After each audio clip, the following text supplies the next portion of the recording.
나 밀양 사람 김원봉이요. 약산 김원복 선생이 이끌던 조선의용대가 편입되어 마침내 민족의 독립운동 역량을 집결했습니다. 통합된 광복군 대원들의 불굴의 항쟁의지, 군사적 역량은 광복 후 대한민국 국군 창설의 뿌리가 되고 북의 전쟁 공로자 김원봉에게 헌사를 보낸 대통령은 최소한의 상식선 안에 머물러 있는 것입니까?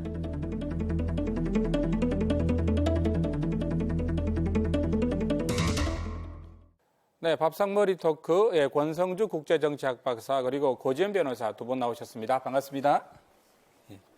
지난 6일이었습니다. 문재인 대통령의 현충일 기념사가 때 아닌 이념 논쟁에 지금 휘말리고 있습니다. 자, 영화 한 편으로 우리 국민적 영웅으로 다시 한번 부각됐던 분이시죠. 김원봉 선생의 이제 민족 반역자 뭐 이런 이야기도 나오고 있습니다. 김원봉 선생을 보는 양극단의 시각 어떻습니까? 왜 그럴까요? 이런 논란이 지금 나오는 것 자체가 네. 이 대한민국의 근현대사가 가지고 있는 아픔, 상처가 아닐까 일단 그런 안타까운 마음이 먼저 들고요. 네. 이 약산 김원봉 선생은 많은 분들 지금 아시다시피 1919년도에 의열단을 조직을 해서 네. 당시에 일제 주요 기관들의 폭탄 투척을 하는 등의 항일 독립운동을 아주 거세게 하셨던 분입니다. 네. 그리고 나서 광복군이나 또 임시정부의 주요직을 담당을 하면서요. 네네. 독립운동가로서 평가를 받았죠. 그럼에도 불구하고 이 1948년도에 대한민국 해방을 하고 나서 네. 이제 북한으로 월북을 하게 되었고요. 그리고 북한의 최고인민회의의 위원을 맡는가 하면 네.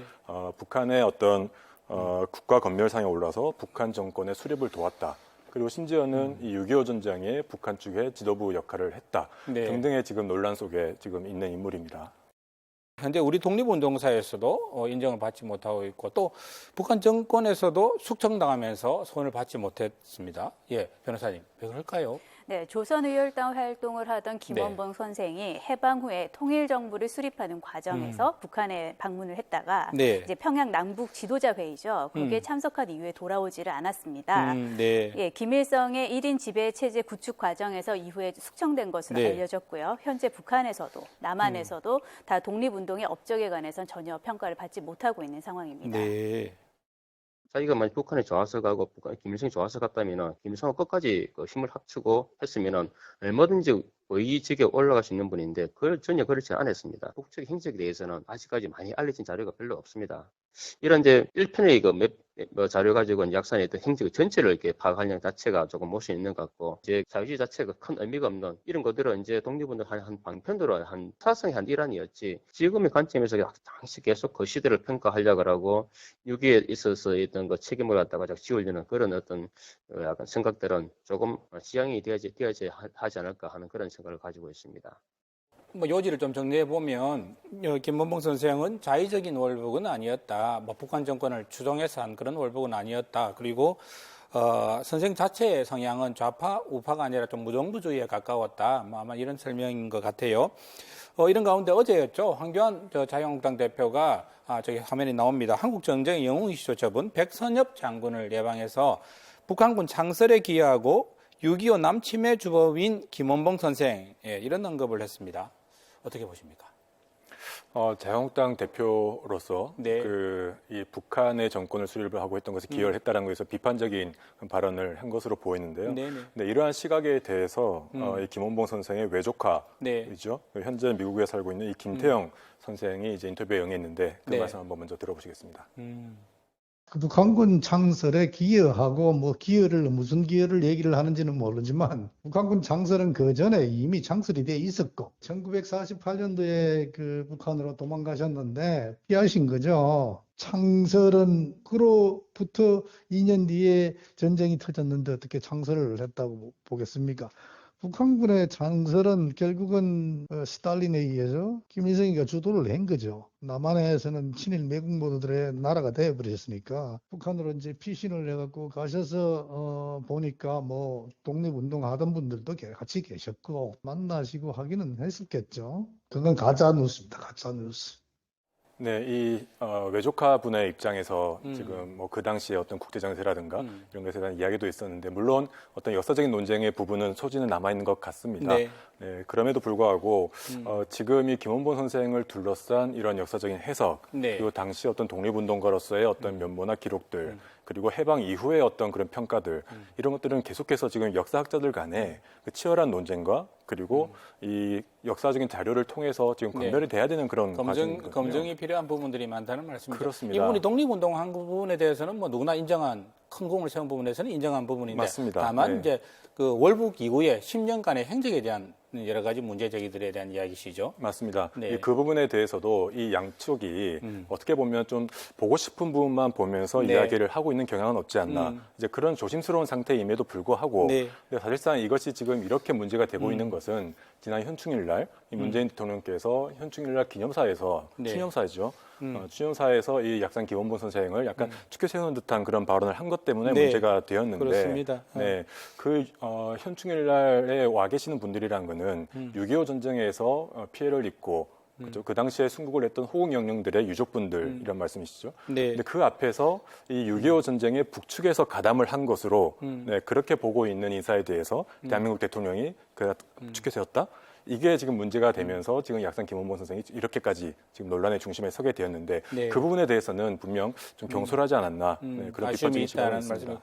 네. 차라리 문재인 대통령께서 3.1절 기념 행사나 아니면 8.15 광복절 행사에서 이런 말씀을 하셨으면 낫지 않았을까. 아마 그런 비판이 보수단체나 야당 쪽에서 있는 것 같아요. 맞습니다. 네. 예.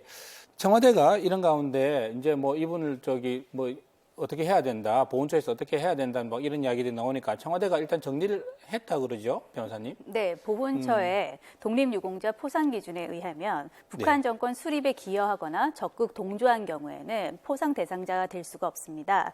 그래서 이 조항 때문에 뭐 이제 청와대도 논란이 일자 조항을 바꿀 의사도 없고 계획도 없다라고 네. 해서 일단 논란을 정리한 상황이고요. 다만 이제 2015년에 네. 문재인 대통령이 새정치연합 대표 시절에 페이스북에 글을 올렸는데요. 네. 영화 암살을 관람한 이후에 김원봉 선생에게 마음속으로나마 최고급 훈장과 술 한 잔 올리고 싶다 이런 네. 취지의 글을 올리셨는데 이것 때문에 같이 이제 논란이 확산됐던 게 아닌가 싶습니다. 서운이 뭡니까? 서운이라는 게 이런 논란을 일으키고 또 빨갱이 소리가 나오고 그런 프레임을 갖다 대고 우리가 빨갱이 얘기를 몇 년 동안 들었겠습니까? 70여 년을 들었는데 그 평화를 원치 않는 사람들이 하는 얘기죠. 서운이라는 자체가 예를 들어서 김원봉 장군님이 이런 와중에 서운을 천국 하늘에서도 받기를 원한다고 보십니까? 그리고 아니 대한민국에 누가 서운을 줄 자격이 있고 정치인들이 서운을 주지 말아야 한다고 할 자격이 있는 사람이 대한민국에 지금 어디 있습니까? 뭐 앞서 영상에도 잠시 나왔습니다만은 나 밀양 사람 김원봉이요. 말 다시 한번 생각이 납니다. 김원봉 선생의 고향 밀양을 중심으로 우리 독립운동사를 연구하고 또 기억하기 위한 작업들이 의열단 100주년이죠, 올해가. 지금 네. 본격화되고 있다면서요? 네, 그렇습니다. 올해가 3.1운동 100주년이면서 네. 또 김원봉 선생이 단장을 지낸 조선의열단 네. 창설 100주년이 되는 해입니다. 네. 이와 관련해서 올 연말 학술대회를 개최할 예정이고요. 밀양시는 약산 김원봉 선생의 이제 고향이시죠. 그래서 항일투쟁 이야기를 재조명한 뮤지컬도 네. 제작 중이고 해천을 따라서 항일 독립운동 테마거리도 조성하고 있다고 합니다. 예. 밀양 해천거리에 가면 김원봉 선생 생가터에 지어진 의열단 기념관, 의열기념관이 있는 걸로 알고 있어요. 아마 주말에 시간 나시면 한번 자녀들 데리고 가보셔서 애족의 의미가 뭔지 또 애국의 의미가 뭔지 김원봉 선생 생각하면서 한번 생각이 잠겨보는 것도 좋을 듯 합니다. 다음 소식입니다. 눈 마주치면 인사해주는 거. 네가 나 좋아하는 것도 알겠고 그래서 내 비밀 다 알고 있으면서도 모른 척 해주는 맘도 알겠어. 네 마음 거절이야. 미안하다. 진짜 차였네. 혹시 해도 되냐?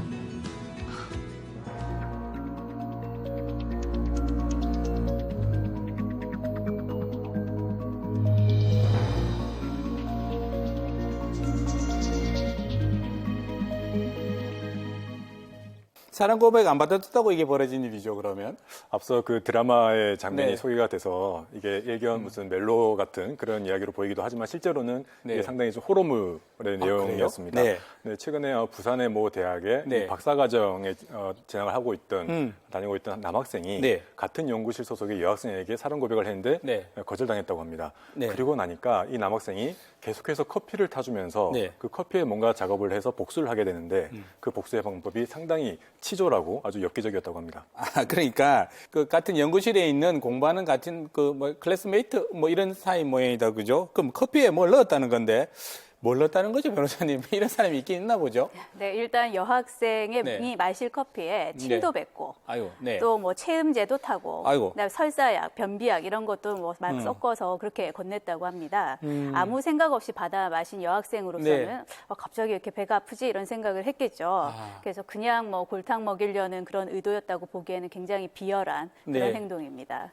근데 그 조사를 해보니까요. 네. 이 남학생이 했던 것이 그냥 장난으로 그친 것이 아니었고 그렇게 커피를 타다 주고 나서 자리를 비우면서 본인이 가지고 있던 태블릿 PC에 네. 그 녹음 어플을 켜놓고 이 여학생들이 자기가 비운 자리에서 자리를 비운 자리에서 하는 이야기들 네. 어떤 대화를 했는지 그건 전부 다 녹음을 했다고 합니다. 네, 그래서 그 대화하는 이야기들을 다 했고 이제 그 일종의 어떤 스토커 같은 네. 네, 그런 행동까지 했다고 합니다. 아니, 그 뭐 녹음한 거만 봐서는 그런데 이게 뭐 커피에 뭐 이것저것 타서 정말 이게 고통까지 줬다는 부분은 그냥 스토커라고 보기에는 예, 좀 문제가 더 심각한 것 같네요. 이거 근데 변호사님 이거 어떻게 알게 된 건가요? 네, 몰래 했을 텐데. 일단 여학생은 동료 남학생이 주는 커피를 마시면서 계속 네. 몸이 이상하다는 걸 좀 느끼고는 아, 있었는데 네. 그러던 중 다른 이제 동료 학생이 네. 이 남학생이 태블릿 PC로 녹음해 놓고 그 얘기를 듣고 있는 장면을 목격을 했다고 네, 합니다. 들켰군요. 예. 그래서 이제 의심 가는 여러 가지 정황을 이렇게 다 생각을 해보니까 하나로 네. 또 연결되는 부분이 있었겠죠. 그래서 이 피해 여학생이 경찰에 수사를 의뢰하면서 이 사건의 전모가 밝혀지게 된 것입니다. 박사과정이라면 공부도 할 만큼 해친 것 같은데 이게 얼마 전에 부산대 여대생 기숙사에 들어가서 성폭행 저지르려고 했던 대학생도 집행유예로 그때 풀려났던 걸로 저희들이 다뤘죠. 생각이 나는데 이것도 증거 없으면 그러면 변호사님 집행유예 되는 건가요? 지금 법은 어떻게 판단하고 있습니까? 네, 일단 이 학생에게 네. 적용될 수 있는 범죄는 뭐 상해죄가 있을 거고요. 그다음에 통신비밀보호법, 네. 즉 이제 도청을 했다라는 그런 두 가지 혐의인데요. 이 상황이 심각하다고 판단해서 네. 현재는 구속되어 있는 상황입니다. 우발적인 범행으로 보기는 어렵고 상당 정도 계속 기간을 두고 진행이 네. 됐던 계획적인 범행으로 본 것이고요. 이런 경우에는 이제 증거인멸이나 도주 우려가 있기 때문에 구속해서 재판하는 경우가 일반적입니다. 아, 예, 네. 현재 부산지방법원에서 재판이 이제 거의 절차 마무리되고 공판을 끝난 상황인데 네. 예, 검찰이 이 남성에게 징역 5년의 중형을 구형한 아유, 그렇네요. 상황입니다. 크네요. 네, 선고는 이제 조만간에 있을 것으로 보입니다. 네. 아마 이게 뭐 우리 여러 번 우리 밥상머리 토크에서 다뤘습니다만은 이게 또 재판이 진행되는 과정에서 감형되지 않을까 또 뭐 집행유예라든지 벌금형이 되지 않을까 뭐 이런 막 걱정도 되는 부분이 있는데 보통 이런 경우에는 어느 정도 나온다고 봐야 될까요? 일단 이 사건의 경우에 검사 구형이 이례적으로 좀 높은 편이고요. 네. 피해자와의 합의가 없다고 한다면 범행의 수법이나 뭐 네. 지속 기간, 정도 이런 부분들, 그다음에 이 학생의 전과관계까지 살펴서 실형이 선고될 가능성이 높은 상황입니다. 또 시민사회 차원에서의 또 이게 국민적인 어떤 교육이라든지 문제 제기도 또 필요한 것 같습니다. 네, 다음 소식입니다.